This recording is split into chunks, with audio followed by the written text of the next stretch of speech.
Okay, right. Good evening, ladies. So it's all very nice. Well, I was going to say it's nice to see you, but it's nice to kind of know you're there, even if I can't see you, which is really lovely. So we are coming up to Shavuos, believe it or not. It feels like yesterday we were cleaning up from Pesach, but it is nearly Shavuos.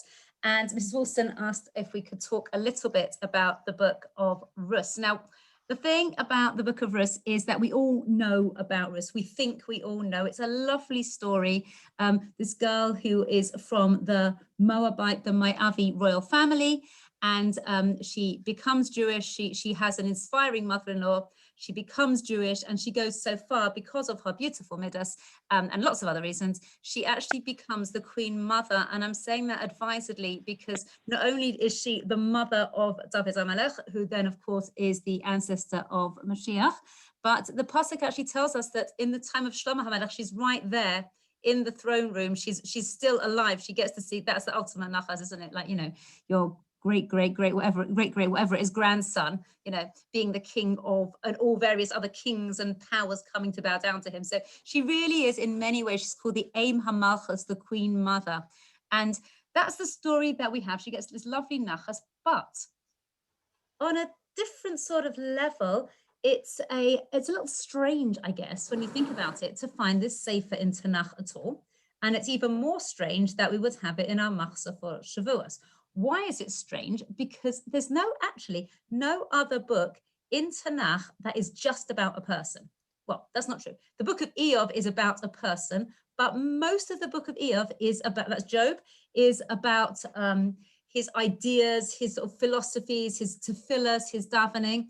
I'm going to stop for a minute and say, I will sort of say this in the pronunciation that's pretty common to most people. If I say a word you don't know, or a phrase you don't know, will you please just wave at me or something on the screen? Or I think there's a way to put your hand up, but like, don't let me keep going and you're thinking, what did that word mean? So please do stop me. So the book of Eov, the book of Job, for example, is about a person's story, but it's got long bits of philosophy in it. The book of Yonah, which we read on Yom Kippur, is about one person's story, but a large chunk of that is his prayers, his nevuahs, his prophecies, and all the rest of it. Okay, you have a lot of that. You have books named after one person, like the other prophets, Yeshaya, Habakkuk, Jeremiah, all the rest of it, and those are nearly all prophecies. So they're messages for everybody, and they're very clearly about a whole nation. Whereas here you have a book which is basically one woman's story, or at most one family's story. It's really unusual to have an entire Megillah, entire book of Tanakh, about literally one person. So there's no obvious big messages to the people. There's no famous prayers, nothing that would say, why on earth is this even in here? Now, one of the reasons there's a book is in Tanakh, and it's one of the reasons we're told it's in, we read it on Shavuos, is because it gives the lineage of David HaMelech, right? King David. King David's lineage was a little bit in question because his great, can never do the number, grandmother was from Moab. She's a Moabite, right? That's Ruth. And we're going to see when we look at the story that there was a question whether a Moabite woman, a Moabite, could become Jewish. I'm going to go back a little bit to explain why that is, so we understand it. Okay, when the Jewish people, when Bnei Israel were coming out of Mitzrayim, they were traveling on the way. Now, they actually did have enough food and water because Hashem was giving them all of that. With them, they had the manna, they had the well of water of Miriam. So they didn't need anything else. But you would think it would have been nice for some to have been offered food and water. They actually offered to buy it as well. But the Moavim, who should have gone out and, you know, been a bit more hospitable, were not only not hospitable to Bnei Israel as they traveled through the desert, they actually sent Bilam, you might remember that story, to curse them. Now, why should the Moavim have been more hospitable than anyone else? Because we're technically related, right? Moav comes from Lot. Lot was the nephew of Avraham Avinu. Avraham actually went to war to rescue Lot when he was taken captive. So you would think that Lot's descendants would be a little bit nice to the Avraham Avinu's descendants, because after all, they wouldn't be there if we hadn't gone, our ancestor hadn't rescued their ancestor. But not only were they not grateful, like we said, they dafka went and got somebody to curse, to try and curse, he didn't succeed, to try and curse the Jewish people. And the idea of ingratitude is huge. It's huge in Torah, because if you can't recognize the good that a person has done for you, how are you ever going to recognize the good that Hashem has done for you? And because of that, okay, so we're talking at the time of Yetzias Mitzrayim, long time before our story takes place. Because of that, Hashem says, a Moavi, a Moabite, cannot become part of the Jewish people. We don't want those kind of characteristics. When Hashem said that, he was talking about the men. He was talking about the Moavim, the men, but not Moavia, the women. Why? Because at that time in history, it was unthinkable that the women would go out and, offer hospitality to this tribe schlepping through their town, their area. So therefore, the Moabite women are not held accountable for that. We don't assume that they've got that midah. And we see from Ruth, actually, she is a very grateful person. However, at the time the Book of Ruth was happening, and even right up to the time that David HaMelech is born, not everybody knew that halacha. They knew something about Moabim. They knew something that a Moabite can't become Jewish, but not everybody knew it only applied to the men and not the women. If you're not following, please wave at me now, because this is very complicated. Therefore, David HaMelech's whole lineage was in question. He is descended from Ruth, who is from Moab. And this Sefer, one of the reasons Megillas Ruth was written, it was written by Shmuel Hanavi, the prophet Shmuel. One of the reasons it was written was to prove his lineage. So one of the reasons Ruth is in Tanakh is to show that David HaMelech is totally okay. He's perfectly fine to be the king. There's no problems with, with his yichus, we'd call it these days, no problems where he's coming from.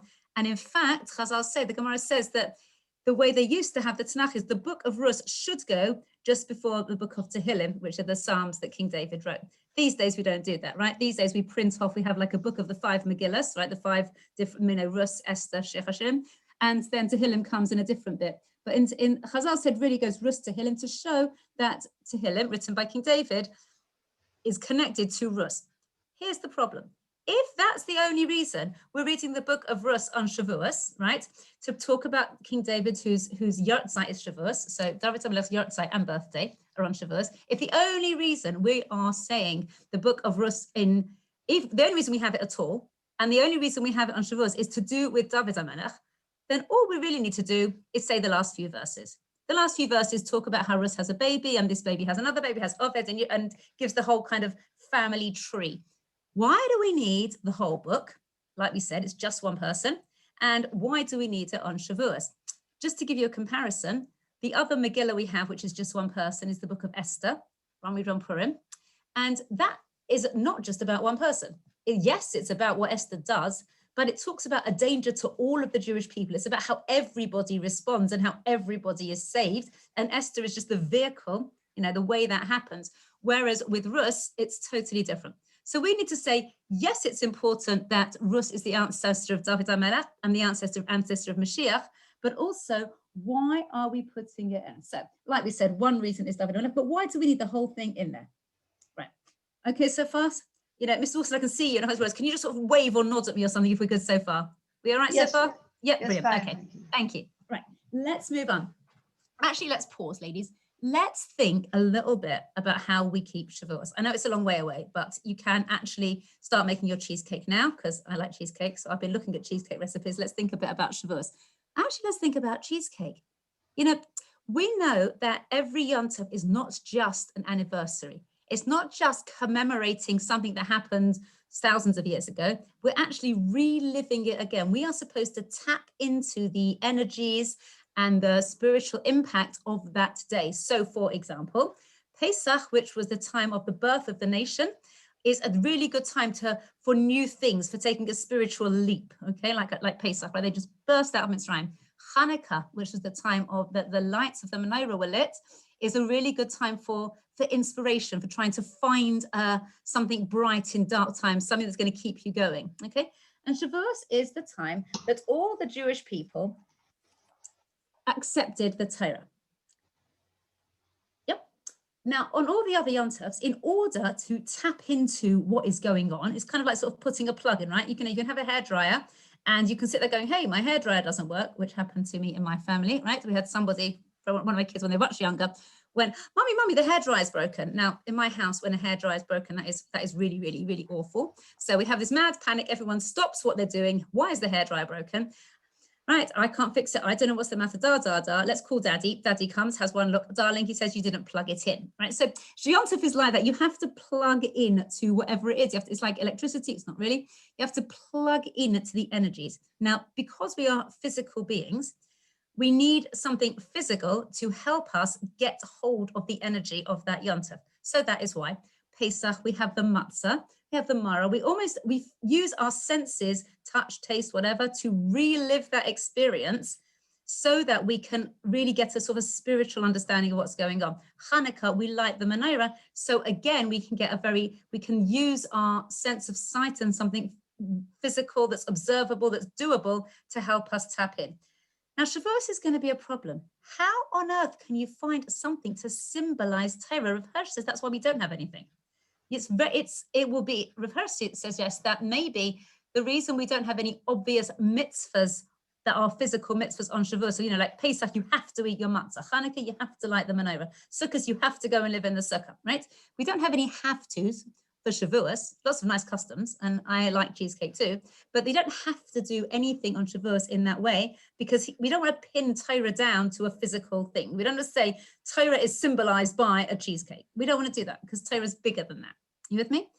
But we've got a problem.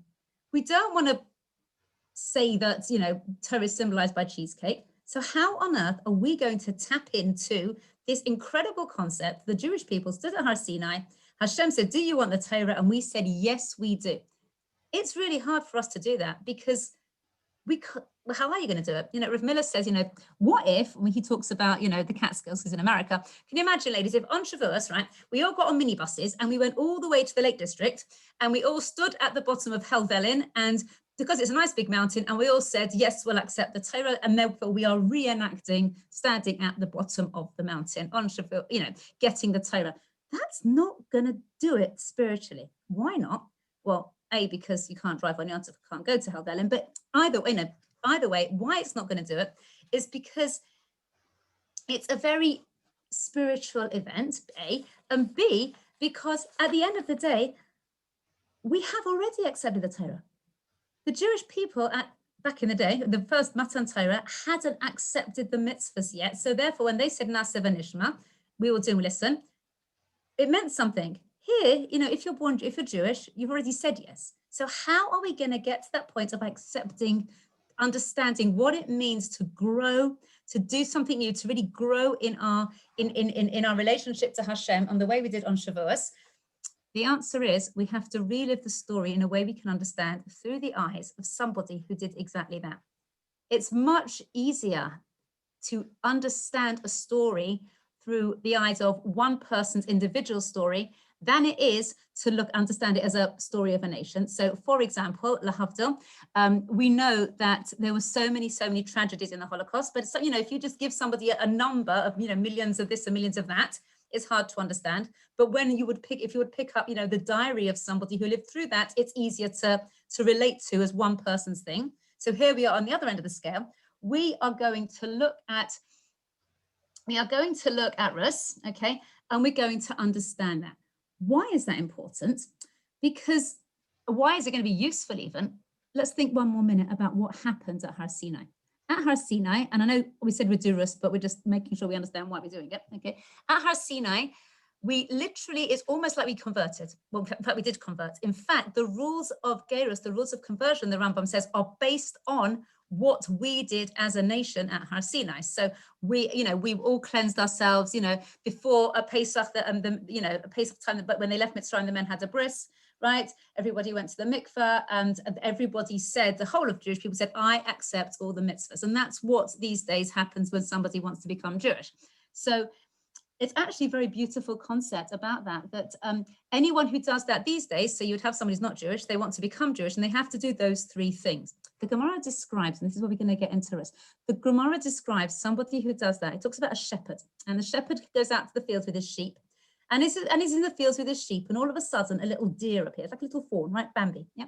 Little deer appears, and it starts to join the flock, and it eats with the flock, and it drinks with the flock, and at the end of the day, it goes home with the flock. And the shepherd loves this deer. He gives it more everything, the best food, the best this, the best that, the best the other. And somebody walks past and says, hello, what about the other sheep? Why is it that you like this deer more than you seem to be favoring the deer over the sheep? Hashem says, you know what? This deer came of its own free will. The sheep, that's all they've ever known. They've always known I look after them. They've always known I give them food and water. They've always known I protect them. This deer came of its own free will to join my flock, and therefore I have a special place in my heart for this deer. In that mashal, we're the sheep. How are we going to be the deer? How are we going to do this of our own free will? The Book of Ruth, on a deeper level, shows us how of our own we can get to this level of accepting of our own free will, not because we were born into it, not out of habit, not because it is what it is, but because we want to come closer to Hashem. How losing the Book of Ruth and her journey tells us, how do we do that? How do we go from a spiritual wilderness to being close to Hashem? We actually see that in the Book of Ruth, right? We see that the Book of Ruth starts off in the Sedei Moab, the fields of Moab, right? Think about a field, doesn't have boundaries. I mean, it might have a fence around it, but it's not exactly a cozy place to stay in the rain, right? Okay, doesn't have walls, doesn't have a roof, it's not contained, it can be quite wild. They move from the Sedei Moab, the fields of Moab, and they move to Beis Lechem, that's where she settles. Beis Lechem is a place, right? So, in Eretz Yisrael these days it's there too, Bet Lechem, Bethlehem in English. But the word Beis Lechem also means, Beis is a house, Lechem is food. A house is somewhere that's safe, it's contained, you know where you are, you've got you've got your place, it's your space. So our story moves from the fields which are open, there's no real limits, you're at the mercy of anything, and you go to Beis Lechem, this house, right, somewhere safe. And again, in Ruth's case, she goes all the way to become Eim HaMalchus. She ends up actually in the palace. So following her story is going to help us understand that. On an even deeper level, right? Chazal say we read the Book of Ruth on Shavuos because of the chesed in it. The Torah is called a Torah of chesed, right? I hate trying to translate chesed. I really do. We will at some point or other, but let's go with chesed. The Torah starts with chesed and ends with chesed. And a real chesed is when you're not going to get anything back, right? Doing a chesed because someone's going to do something, like when kids are little, they have birthday parties. And you sit there with your kids trying to work out the invitations. And the invitation like this, I'm going to invite her to my birthday party because she gives really nice presents. That's not really a chesed. Okay, so doing a chesed that is you're going to get something back for is nice, but it's not really a chesed. The Torah starts with a chesed.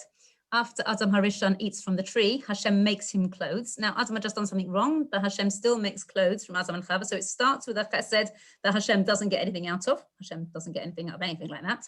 And it ends with a chesed that Hashem buries Moshe Rabbeinu. So this chesed in the Torah, Hashem's chesed to us from start to finish. Okay, so the Book of Ruth has some chesed in it. It's actually, to be honest, when you look at the story of Ruth, there's some embarrassing bits in it. It doesn't show everybody in the best light. So there are some, for example, Elimelech, our story starts off with Elimelech, who is a judge, he's a shafet. There's a famine at the time, and he leaves Eretz Yisrael to avoid having to give to other people. When Ruth comes back to Beis Lechem with Naomi, when they come back from Moab, the people in Beis Lechem aren't so giving at the beginning. They don't necessarily welcome them back with open arms. They don't do that much chesed.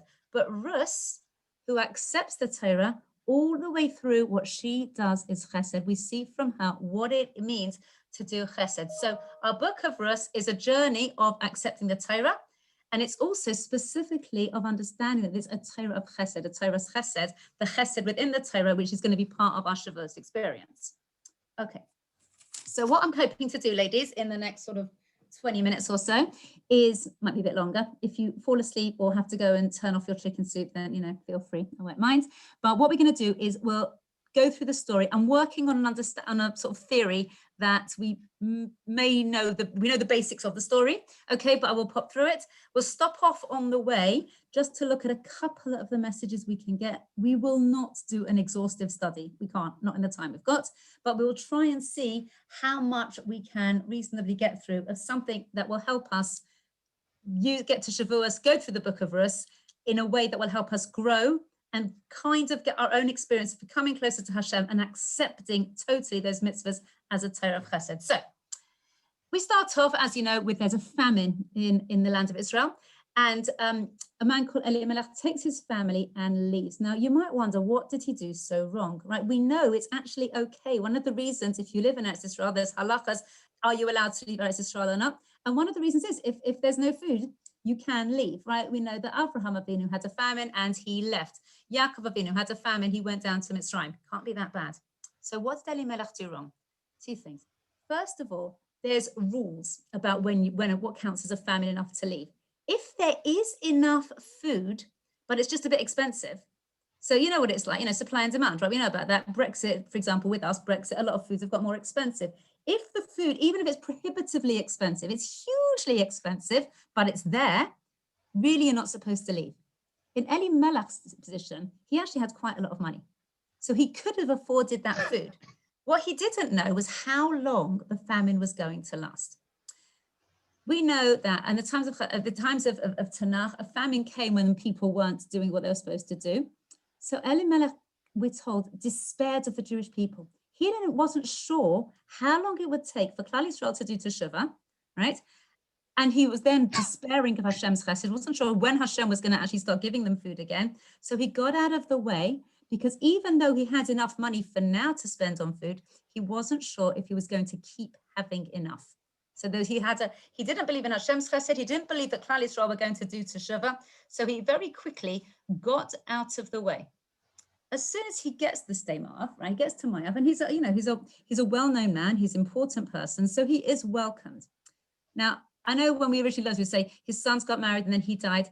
He dies quite early on, and you would think his sons, who are then the heads of the family, would have learned from this mistake, but they don't.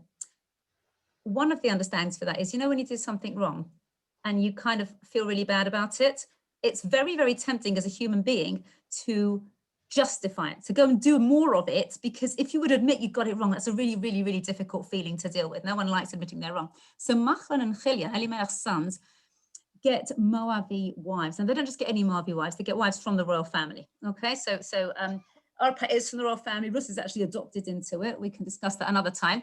But they get wives from the royal family. Okay. And then the sons die. And Naomi's left by herself. And we know this bit. Okay. We know this bit, but I'm going to go over it in the pasuk anyway. Okay. Naomi decides to go, and to start with, Orpah and Ruth, her daughters-in-law, go with her. Okay, she wants to go back home, and they start to go with her, and eventually sends them back a couple of times, from where we learn the halachas of Gerus, that you can, that you should actually explain to someone who wants to become Jewish, what they're letting themselves in for, and it might not be a good idea. Orpah eventually sees that it's better for her in general to go back to her people, and that's fine. At the time, there's not a problem with that. She goes back. And Naomi and Ruth are left. Naomi says to Ruth, go back. She says, there's nothing for you. Even if right now I would get married and have a baby, what are you going to do? Wait 20 years? I can't do anything for you. You're young. You've got your life ahead of you. Go back. And Ruth said they then have possibly the most famous dialogue in Tanakh. I'm just going to read it for you. Okay. Follow it. Okay. So if you want to follow with me, don't have to. It's Perek Aleph, right? Pasuk Tesvav Tesayin, which is interesting, isn't it? Because we're still only in chapter 1. Story's halfway, we're in chapter 1.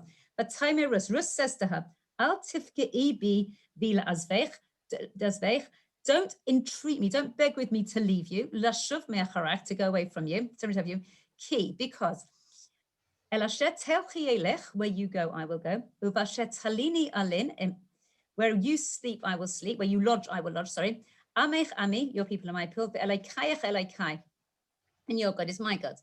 But Asher Tamusi Amus, where you die, I will die, B'sham Ekaver, and there are we buried. Kayaseh Shemli, so she makes an oath, this what Shem do with you, Ki Hamavis Yafrid Beni Veinech, because only death will separate us. And that is we know that it's a very, very, very famous dialogue. So on the one hand, let's look at an easier way. The first step, what's the first thing she says? That Al tifke'i bi la'azvech, don't entreat me to leave you. Meaning, for Ruth, and therefore for us, the first step in becoming a greater person, in accepting something that you hadn't accepted before, is it's a person. What's made the difference to Ruth is you. She says, Nami, she could go on by herself to be Megayah, that's not honest. She could have gone to Eretz Yisrael herself. But the whole point is, she said, I'm not leaving you. You, Ruth, are my role model. You're someone I can talk to who understands me. We've done a journey together. And that, says Rav Miller, is the first step. We need a role model. And not just a role model from a book. There are brilliant, brilliant books about famous Rebbetzins and rabbis, and they're great, okay? They're brilliant, they're inspirational. But one of the things we're learning from Russ is it's important to have a role model you can actually talk to. Somebody you can, these days, call. What do I do? I'm stuck with this. Can you help me? Can you guide me through this? Just somebody that we can look up to who's going to help us. So, I'll give you an example. Many, many, many years ago, well, probably about, too long that I can't remember, when we were first married, lived in Eretz Yisrael, and there was a Rebbetzin there I became very close to. We're in touch very, very occasionally now, but we are occasionally, I'll call her occasionally. But when I go shopping and I get something, and you know what it is when you find something that's nice and it's just about appropriate, right? It's very easy to convince yourself it's fine, really. And I'll take it home, and I say to my husband, I'm not sure about this, but I think I'm going to get it. And he doesn't even bother. He said, would you wear that if you were invited to Shabbos with Rebbetzen, whoever it is? And that is it. And then I'll put it back on the shelf, usually. Okay. Why? Because that is, this isn't somebody in a book. If you said to me, would I wear that to Rebbetzen Kanievsky? I'd say, you know what? I'm never going to go to Rebbetzen Kanievsky. Well, first of all, she's no longer with us, but I didn't have that kesher. But this person that I know, that I can call up and talk to, that could invite us for Shabbos here in Israel, would I wear that right now to be with her? Well, no, probably I would feel really embarrassed and spend my time kind of schlepping at myself, so it would look better. That's the sort of role model we're looking at. Somebody that you can call, that you can say, okay, I'm stuck on this one, and who knows you well enough and that you're comfortable enough to have a conversation with, but that you look up to. So that's the first thing we're getting from Ruth. The first step in any of this is to have somebody, I said a Rebbetzin, it doesn't have to be a Rebbetzin, somebody who's a little bit on a pedestal, but not so much that we can't talk to them. Somebody that we can relate to who can be our role model. And that's our first step. Once we've done that, we'll then go through to accepting where we walk like they walk. We want our homes to look like their homes. We want our whole lives to look as much as we can like their life, but it's got to be something that we think could be achievable. That's on one level, right? On a slightly deeper level, let's look a little bit, before we do that, there's also, by the way, a message in this for those of us who ever have to influence other people. So that could be, as a parent, a grandparent, a neighbor, a teacher, whatever you do, right? Okay. What inspires Russ first is not all these beautiful words. She hasn't actually learned Torah. She's seen how her mother-in-law runs her house. When we want to influence people, we can talk as much as we want, but the Torah is telling us both ways. For us to be influenced, if you want a good influence, we've got to be with somebody who will do that. And if we want to influence others, lahavda, right? I'm going to quote Gandhi over here. He says this lovely thing about be the change you want to see. So for us as people, our first job is thinking, what am I role modeling if somebody was looking at me? That's a side point, I guess.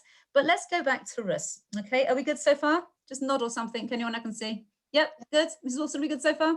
Yep. Brilliant. Good. Okay, so I did say, didn't I? It was a dialogue. I said, this is a very famous dialogue.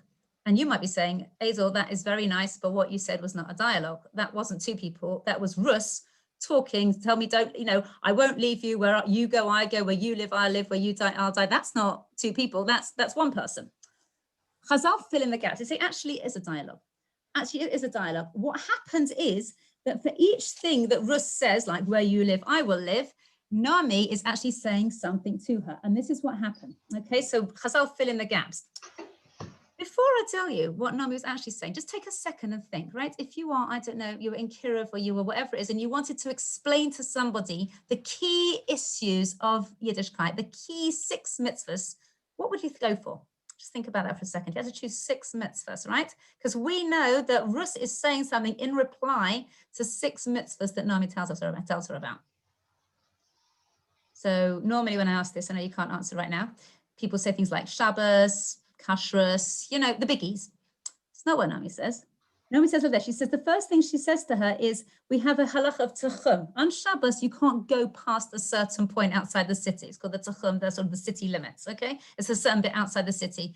And Russ then says, where you go, I will go, right? So can you see how this is working? What we get from Russ is only half the conversation. It's kind of like when someone's on the phone, you only hear one bit, you've got to work out the rest.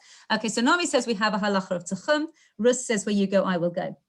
Naomi says we have a halacha of yichud, right? A man and a woman cannot be by themselves without any witnesses in a closed room.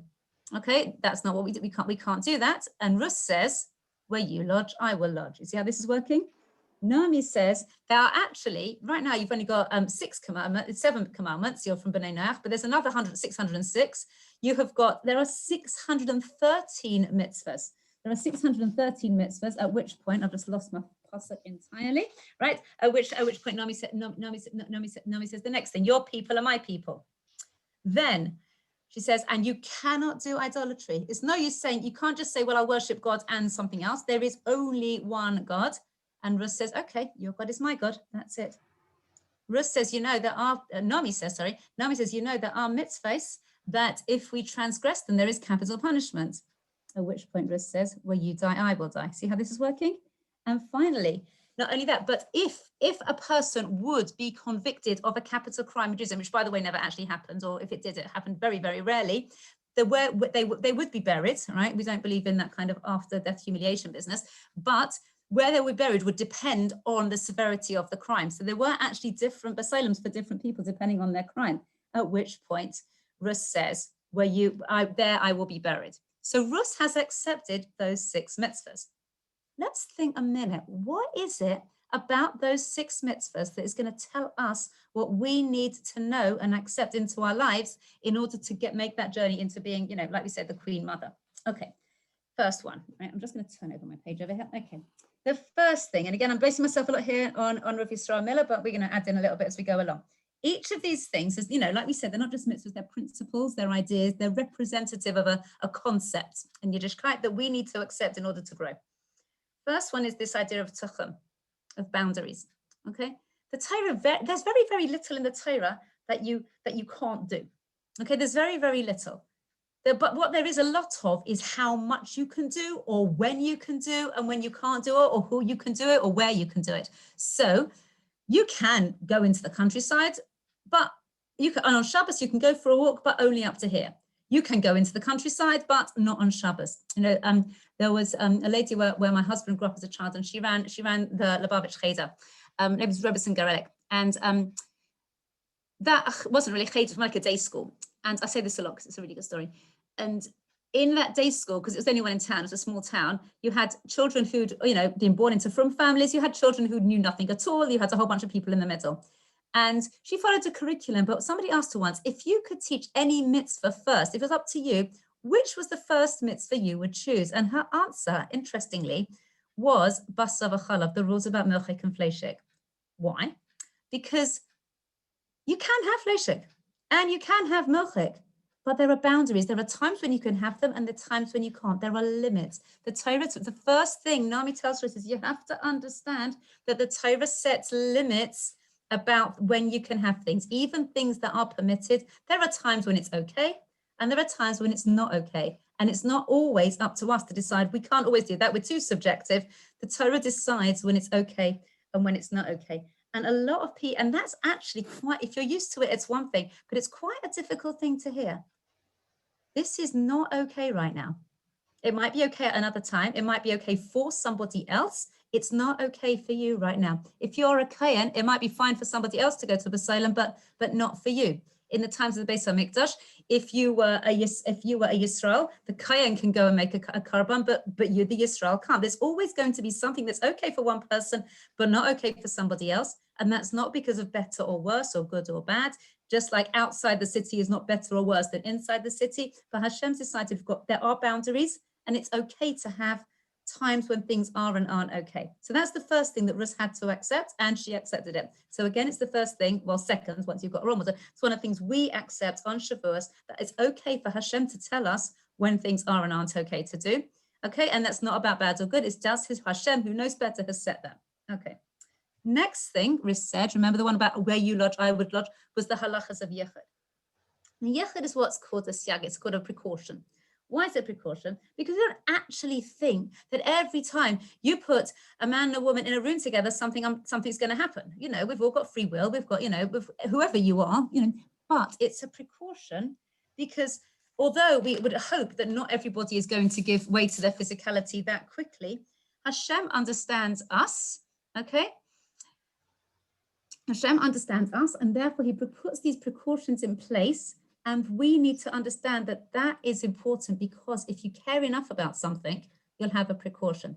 Let me give you an example. It's from a family friend of ours who's a Rav of a shul. And at the beginning of lockdown, when we finally allowed back into shul, everyone was running around the shul with tape measures, literally every centimeter counted. Do you remember, right? How many seats have you been able to go to shul and people have measured out where you're sitting and where you're not? It's like a very big deal. All of a sudden, a centimeter makes a massive, massive difference. Is this 2 meters? Isn't it right? Okay. Is your mask exactly over your nose, or is it slipped a bit? Okay. It's suddenly, as a people, we've really started to understand, as humankind, how important precautions can be. Is it going to make a difference? Doesn't matter. You take care. Rev Miller points out many years back, I think it was Perrier water, but if it wasn't, then, please don't sue me. There was one of the bottled waters, there was something in it that might have possibly been carcinogenic. And they took the whole thing off the shelves. Okay, because when something's important, you take precautions. Yichud, the halas of Yichud, why did Naomi say that to us? And why are we hearing it? Because we want to accept that Torah is important enough that we're going to be careful. It's, it's kind of like the Mona Lisa. Do you know how many frames the Mona Lisa, if you go to see the Mona Lisa in Paris, you know how many things it's got in front of it to stop people touching it? Because it's important. It's not just a hobby. It's not, like playing tennis. It's important enough we want to be careful. Next thing that Naomi told us was there's 613 mitzvahs. That means for every single area of your life, you've got a mitzvah. Why is that important? Because I don't know if you've heard of Viktor Frankl. He's actually, he was a psychotherapist who went through the camps. And he came up with this theory called logotherapy, which means the meaning, okay? Meaning therapy. And one of the things he said is life is either meaningful or it isn't. And that's what Torah tells us. Everything you do is meaningful. Everything you do. In the 1960s, there was a sociologist and he wanted to try and count how many Orthodox Jews there were. And he couldn't think of a measure. What was the best way of measuring it? In the end, what he wanted to do, he didn't do this. What he wanted to do was ask people who kept the various family laws, the laws of mikvah and so on and so forth. And he figured that was a good thing to ask. He didn't do this because he thought it was a bit intrusive to go and ask people, hello, could you tell me if you, a bit intrusive. And it's a lot easier to ask people if they keep kosher. But he said originally that would have been a good idea, because if you are a Torah Jew, it's somebody who doesn't understand what Torah is about, will think, well, religion's something you do, you on Shabbos morning or Sunday morning, God's there just when you go and visit him, as it were. If we're going to be like Rus, if we're going to accept the Torah, we're going to say, actually, Hashem is there in all of our lives. And to have a meaningful life, Hashem's going to be in everything. And therefore, there are 613 mitzvahs, because every area of life is important, and every area of our lives is a chance for spirituality. Okay, next one we said was Avodah Zarah, idol worship. And here again, you can do everything Rus has done until now. You can accept there's boundaries, accept there's mitzvahs. We also have to accept that Hashem actually does know what he's doing and Hashem's in charge. That's a tough one these days. That means when the weather says it's going to rain, there's a bit of you that's going to say, well, yeah, the weather says it's going to rain, but actually Hashem can do what he wants. The weather says that, by the way, this doesn't mean, by the way, that you don't have to take an umbrella. Okay, don't blame me if you go out without an umbrella because I said so and catch a cold. Okay, if it says it's going to be gloriously sunny, of course you put your sun cream on, but I don't have to believe that. Hashem's in charge, not my boss, not the weatherman, not the prime minister. There's only Hashem, there's only one power. Why then, after all of this, it's all very nice, then she starts mentioning the death penalty. Now that's a little bit grim. What is it that Rus was accepting when she took on the death penalty and the place where the kavura is? Because again, the truth is, as it happens, a Sanhedrin that convicted of the death penalty, even once in 70 years, was called bloodthirsty. The Torah is set up in such a way, it's very, very unlikely that would ever happen to anyone. So why is it in there? Because again, Hashem's telling us, actually, Torah is important. Our job on Shavuos, following Rus, is to know that actually this really, really is important. It's not like, I don't know, knitting. It's not knitting. You pick it up, you put it down. You pick it up, you put it down. Torah is Torah, and it's important. And one of the things we get from Rus is things are so important. It's worth it that Hashem will say this has a life impact, and therefore there are certain things which have an impact further on. I'm bringing this in now. It's it also fits in with the burial bit in terms of not only to have an impact now, it has an impact across the universe. Rav Chalak points out, if you would take a map of the universe, let's say you'd make it about as big as the Albert Hall, right? So let's say the Albert Hall, and you would map the universe there, you'd put it to scale. So somewhere in a far corner, there'd be a tiny dot about the size of a speck of dust, which would be the sun. And there'll be an even tinier dot, which you could hardly see, which would be the earth. And there'll be a dot that you couldn't even see with a microscope, that would be this little house you're in now, you know, in terms of the whole universe, we're pretty microscopic. If you don't believe in Hashem, and if you don't believe in the Torah, that's really horrible thought. You're totally insignificant. But if you know how much Hashem loves you, and if you know, which we do, which Rus did, that the whole world was created for me, and I've got every time I do a mitzvah, it's going to impact the whole universe, then all of a sudden, the bigger the universe is, the better, right? Because I can have a massive impact with what I do. You know, these days, science is just catching up, right? So, you know, this benefit of the chaos theory, right? A butterfly flaps its wings here, and all of a sudden and eventually that would cause a tornado off the coast of China, right? It's the latest in science, the chaos theory. Torah's been saying that for ages. What we do makes an impact. And that's the last bit that Rus took on, okay? That's the last bit that she took on. But, and here's the next bit I wanted to hear, to which I am indebted to Rabbi Hibbert. My daughter went to a shir from Rabbi Hibbert. It was a Pesach shir. And he talked about the word chayrus, right? Which means freedom. But if you cut up the word chayrus, you get chayrus, which is the life of Rus. Why is that freedom? Because look at what she says. She doesn't say, okay, I won't go out of the tuchum. I won't, you know, be in a room with a man. I won't do this. She turns the whole thing into, okay, I will do. So Naomi says to her, you can't go to the tuchum. And she says, okay, where you go, I will go. Can you see how she switches that to positive, right?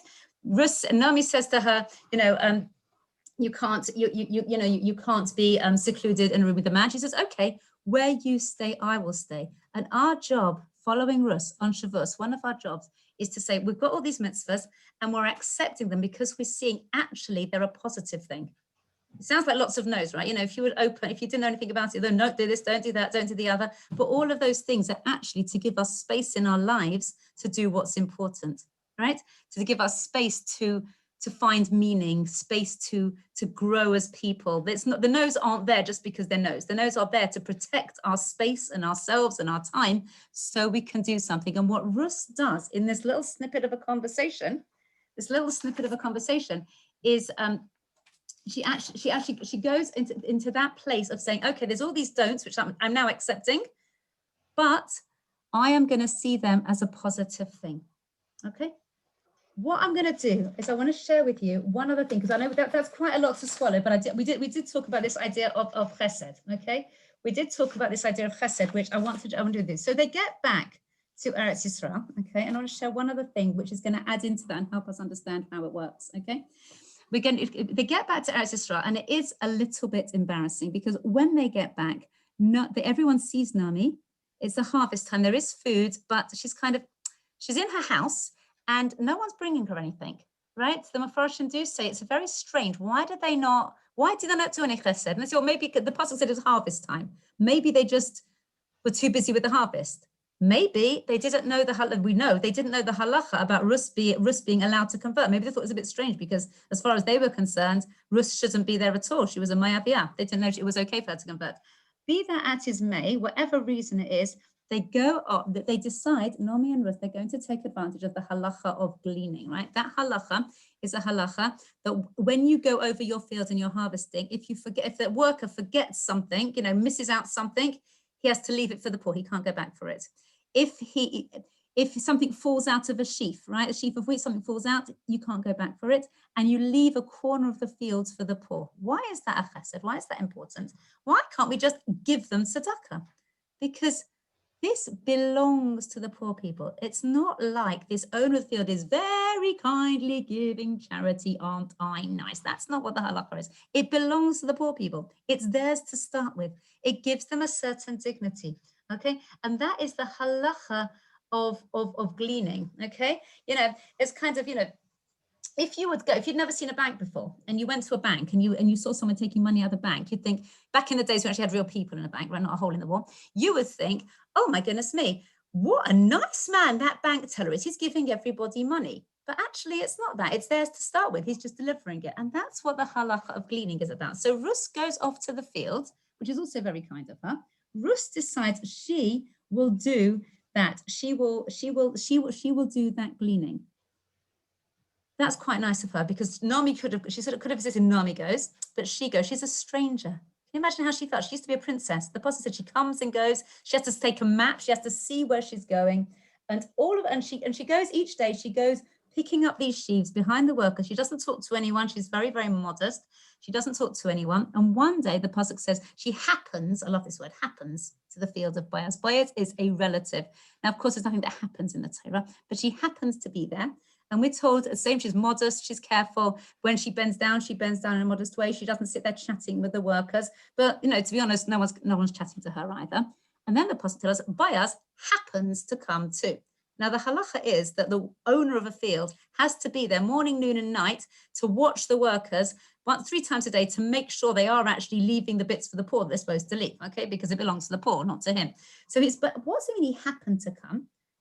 What just happened? Boaz had just been with his beis din, right? He was the head of the beis din, Sanhedrin, and they had been discussing how are they going to lift up this generation to, feel better about themselves, to help them do teshuvah. And they decide what they're going to do is change the way we greet people. So they are going to greet people with the words Hashem emachem, God be with you, and they are going to have a reply, Yivarechacha Hashem, may Hashem bless you. Now, what does that do? When you link, and the pasuk actually says Hashem's real name, okay, not Hashem like we would say. When you link Hashem's name with somebody, this is an incredible innovation, because all of a sudden you say, you, Mrs. So-and-so, Mr. So-and-so, are a child of Hashem. You are worthy of having me say Hashem's name in full, joined with your name. Not only the holy rabbis and rebbetzins, not only the Talmidei Chachamim, not only the priests, but anybody. He says it to his workers. Now, we know his workers were pretty low-level people. We understand from the pasuk that if nobody stopped them, they'd spend their time, the women who were gleaning, they'd, spend their time flirting with them. But he says to his worker, Hashem be with you. They're not educated, elevated people at all. They're basic level, simple people. And he says to them, God be with you. And it's actually incredible what this happens. In English, how we translate chesed, we say kind. And there's a reason for that. Because actual chesed isn't, I am up here and I am being very nice to you down there. Actual chesed is, I see you as somebody like me. I see you as valid. Same word as kind, right? You are the same kind of person as me, right? We are, that's where kind comes from, I think, in English. Don't quote me on that. But this idea of chesed is, I'm seeing you as a valid human being like me. Okay, we have something in common. When Boaz comes, it's not a coincidence. He happens, Hashem makes it. He happens to come to the field. Happens, Hashem makes it. Just when they've made this innovation that everybody is greeted in a way that reminds them that they are part of the Jewish people, that they are holy, they are special, they are unique, they have what to offer. And having said that, and everyone answers back, it spreads miraculously. Whoever you are, he says, whatever boundaries you break, you, the worker, Hashem, God be with you. God is with you, actually. Okay, in English, say God be with you, but in Hebrew, Hashem emachem means God is with you. Doesn't matter what you've done. Doesn't matter who you are and what you know, God is with you. And once he said that, it's incredible what happened. From that appreciation of you, the worker, God is with you. You, whoever you are, God is with you. When he asks about Rus, he says to the worker, whose girl is that? Who is that? And the worker, who's just heard God be with you and has now blessed Boaz, Yivarecha Hashem, he's given him a bracha. I don't know if he would have done that before, but now he thinks, God is with me, I can give blessings. He gives Boaz a bracha. And at that point, he starts describing Rus favorably. Instead of saying, she's that Moabite that came and I don't know what she's doing here. He says, she's this Moabite lady, but even though she's a Moabite, she's sanua, she's modest, she's careful, she's kind, she's helping her mother-in-law. And all of a sudden, everything else falls into place. Boaz does a chesed back. He recognizes Rus. He gives her some extra. Rus goes home, and we know the end of the story now. Rus goes home. She goes to Naomi. She tells her what's happened. Naomi, towards the end of the story, and it's a very big deal, so we're not going to go into it in detail. Naomi sends Rus to the threshing floor where Boaz is. Okay, so again, Rus is now doing a chesed for Naomi, a kindness to Naomi to go to Boaz. Boaz recognizes that his job is to marry Rus. It's something called Yibam. The halachas of that quite a bit too complicated to go into now. But Boaz does a chesed by marrying Rus. He doesn't have to. She's a Moabiyah. No, she's, some people don't even know that he can marry her, but he does. He marries her, and in the process, he saves the family name. He saves the family DNA, let's call it these days. All of a sudden, Hashem justifies it. Can you see what's happened? Rus individually has accepted all of these mitzvahs. She has grown in her way. Meanwhile, Klal Yisrael have grown by recognizing that everybody has Hashem with them, that everybody has an incredible value in the world. Remember how we said the things that Rus accepted were about that everything's important, right? Boundaries important, mitzvahs are important, everything you do has a major value. Boaz comes along and says, we're going to lift Klal Yisrael by recognizing that every person has a major value. And because we're recognizing that, everybody all of a sudden is involved in that chesed. So here's what we've got. We've got Rus comes into Klal Yisrael accepting the mitzvahs. The Torah is a Torah of chesed. She does a chesed for her mother-in-law. She goes to glean, right? That's the kind, she's not going to get anything out of it. Naomi could have. She doesn't know what's going to happen. She does a chesed again for her mother-in-law by going to Boaz and making sure he understands that really his job is to marry her and to, continue the family line.